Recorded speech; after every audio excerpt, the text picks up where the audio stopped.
Olabilmez bu ürək bir an belə ayrı. Sensiz yollarda azaram. Qorxmuram ölməkdən, qorxuram həsrətdən. Bu sevgidən dastan yazaram. En şirin misralarımda sen varsın. Misramın mənalarında sen varsın. Mənə ait dünyalarımda sen varsın. Sen varsın, sen varsın. Her gece rüyalarımda sen varsın. Qəm dolu deryalarımda sen varsın.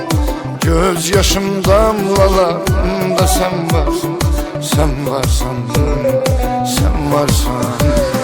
Sen ya benimsen ya hiç kiminsen. Benden başkasına haramsan sen. Beni başa düşmürsen yüreğim daştandır. Gör ne kadar zalim adamsan sen.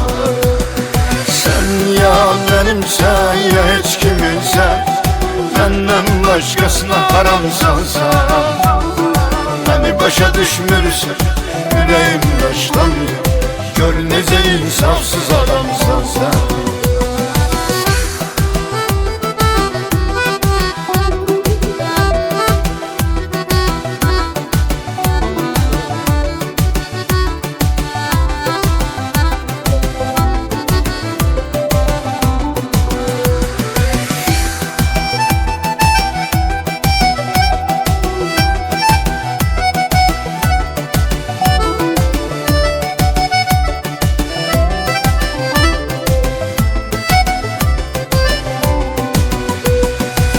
Seçe bilmezdi gözüm senden başkasını.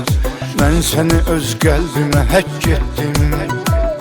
Seni sevdim ancak seni sevdim sevdim.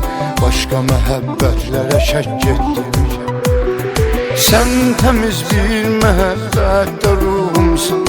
Cennetim sen o cennette ruhumsun.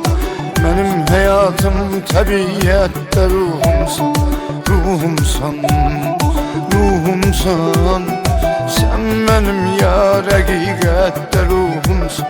Sen qaranlıqda zülmətdə ruhumsun. Ruhumun ruhu əlbəttə ruhumsun. Ruhumsan, ruhumsan. Sen ya benimsen ya hiç kiminsen. Benden başkasına haramsan sen. Beni başa düşmürsen yüreğim daştandır. Gör ne kadar zalim adamsan sen. Sen ya benimsen ya hiç kiminsen. Benden başkasına haramsan sen. Beni başa düşmürsen yüreğim daştandır. Gör nece insafsız adamsan sen. Sen ya benimsen ya hiç kiminsen. Benden başkasına haramsan sen. Beni başa düşmürsen yüreğim daştandır. Gör ne kadar zalim adamsan sen. Sen ya benimsen ya hiç kiminsen.